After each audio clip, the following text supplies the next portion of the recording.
it's got a positive ROI for the company. And yes, absolutely, you can have the budget, right? And that's a key piece of persuasion. It's a beautiful thing. How do you adopt?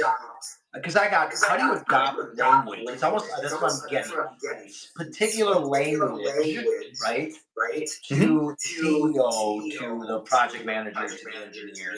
How do you adopt that piece? How do you gain that knowledge? Is it through research? Like, what is it? Does that make sense? Yeah. So um, the curiosity part of it and talking to a lot of people helps me understand their success metrics. Right. Mm, This is why I always start with curiosity. Right. yep. You have to hear people and listen to them and understand where they're coming from before you start talking to them about something as a pitch, right? Whatever, and I'm using the term pitch pretty broadly here, right? But the curiosity allows multiple things. Number one, they get to speak and they feel heard, right? And you listen to them and you're like, okay, tell me more about this, right? And you're getting the drill down on what's going on for them, right? Without judgment and without comment, right? Yeah. Just I'm data gathering, right? I'm being an investigative journalist. I just want to gather data, right?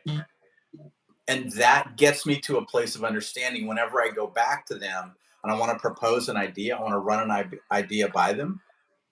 I'm putting it into the context of what they've told me so that it fits their idea of what's important. And that's the translation, right? Yeah. I'm putting into their idea of what's important.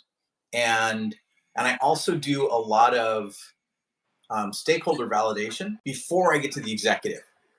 So the the re-engineering thing we did at the social media company, I went and talked with the folks that were the stakeholders that were going to be operating our social media tools. Both the director of operations who ran the whole team, and then a bunch of the people that actually work at lower levels, including the account managers for Walmart. Right. So I talked with them. I got to hear their perspectives. I ran everything I was doing by them before I ever went back to the executives to get approval for these architectural changes that actually required us to change company business processes um, and expectations of how things worked inside the company. Right. That was Yeah. kind of part of the whole re-architecting. But I wanted to make sure that I got all the buy-in from everybody else